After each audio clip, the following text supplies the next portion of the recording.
सोचिए दोस्तों, आपने एक बड़ा प्लान बनाया, अब तो ऑनलाइन बिजनेस करूंगा, अमेजन फ्लिपकार्ट पर अपना सामान बेचूंगा, पैसे ही पैसे बनाऊंगा।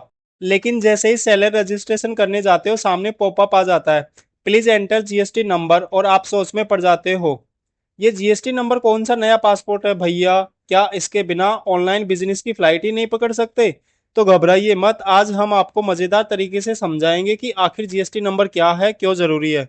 यहाँ पर हम बात करेंगे जीएसटी क्या है। जीएसटी यानी गुड्स एंड सर्विस टैक्स, ये एक इनडायरेक्ट टैक्स है। ये भारत में 2017 से लागू हुआ है और अब सारे इनडायरेक्ट टैक्सेस यानी वैट, सर्विस टैक्स, एक्साइज को रिप्लेस कर चुका है। इसके अलावा हर बिजनेस को अपनी बिक्री, सेल्स और खरीदारी जीएसटी का पालन करना होता है। इसके अलावा यदि आपको कुछ प्रोडक्ट ऑनलाइन बेचना है तो उसके लिए भी जीएसटी जरूरी है।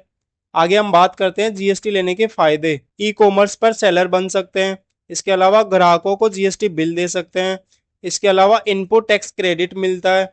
और यहाँ पर आपको बिजनेस की जो विश्वसनीयता है, जो ट्रस्ट है, वो भी बढ़ता है। अब हम बात करते हैं कब लेना पड़ता है जीएसटी नंबर। यहाँ पर जो नॉर्मल स्टेट है वहां पे टर्नओवर आपके बिजनेस का 40 लाख से ऊपर होना चाहिए। इसके अलावा यदि आप स्पेशल स्टेट, नॉर्थ ईस्ट वगैरह में रहते हैं तो वहां पर सालाना टर्नओवर 20 लाख से ऊपर होगा तो भी आपको जीएसटी नंबर चाहिएगा। लेकिन online market place, Amazon, Flipkart आदि पर बेचने के लिए जीएसटी नंबर चाहे टर्नओवर कितना भी हो अनिवार्य होता है। यहाँ पर बात करते हैं जरूरी डॉक्यूमेंट्स क्या क्या चाहिए जीएसटी नंबर लेने के लिए। यहाँ पर सबसे पहले आपके पास पैन कार्ड होना चाहिए। इसके अलावा आधार कार्ड भी आपके पास होना चाहिए। यहाँ पर आपको एक पासपोर्ट साइज फोटोग्राफ चाहिएगा। इसके अलावा बिजनेस एड्रेस प्रूफ भी आपका चाहिएगा। इसके अलावा बैंक अकाउंट डिटेल्स और मोबाइल नंबर और ईमेल आईडी आपका रजिस्ट्रेशन के लिए जरूरी है। यहाँ पर हम बात करते हैं रजिस्ट्रेशन प्रोसेस। यहाँ पर जो लिंक दिया गया है वो आपको इस वीडियो के डिस्क्रिप्शन में मिल जाएगा, वहां से आप इस लिंक को एक्सेस कर सकते हैं। उसके बाद में आपको सर्विसेज में रजिस्ट्रेशन और न्यू रजिस्ट्रेशन का ऑप्शन दिखेगा। इसके बाद आपको वहां पर कुछ जरूरी डिटेल्स जैसे pan number, GST, mobile, email वहां पर आपको फिल करना पड़ेगा। इसके बाद में एक टेम्परेरी रजिस्ट्रेशन नंबर लेकर आपको फॉर्म भरना है। उसके बाद में आपको डॉक्यूमेंट्स अपलोड करने हैं। जब आप डॉक्यूमेंट्स अपलोड कर देंगे तो ओटीपी ई साइन से वेरीफाई करें।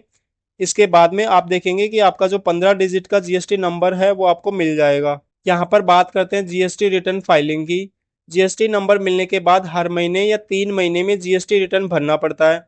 इसके अलावा सामान्यतः GSTR-1 जो सेल्स डिटेल्स होती है उसके लिए भरा जाता है। GSTR-3 भी समरी रिटर्न्स के लिए भरा जाता है। यहाँ पर छोटे व्यापारी चाहें तो कंपोजिशन स्कीम चुन सकते हैं। इसमें आसान रिटर्न फाइलिंग और कम टैक्स देना पड़ता है।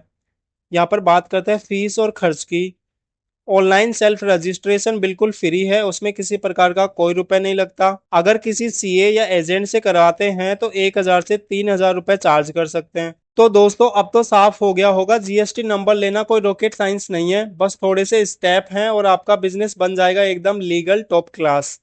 अब अगली बार जब अमेजन या फ्लिपकार्ट सेलर रजिस्ट्रेशन मांगे जीएसटी नंबर, तो आप कहेंगे लो भैया ये रहा मेरा 15 डिजिट वाला सुपर पावर। और हाँ, अगर ये वीडियो आपको मददगार लगी हो तो लाइक दबाना मत भूलना, चैनल को सब्सक्राइब करना और कमेंट में बताना कि आपका पहला ऑनलाइन बिजनेस कौन सा होगा, मखाना, मोबाइल कवर या फिर कुछ और। चलो मिलते हैं अगले वीडियो में। Thank you so much for watching.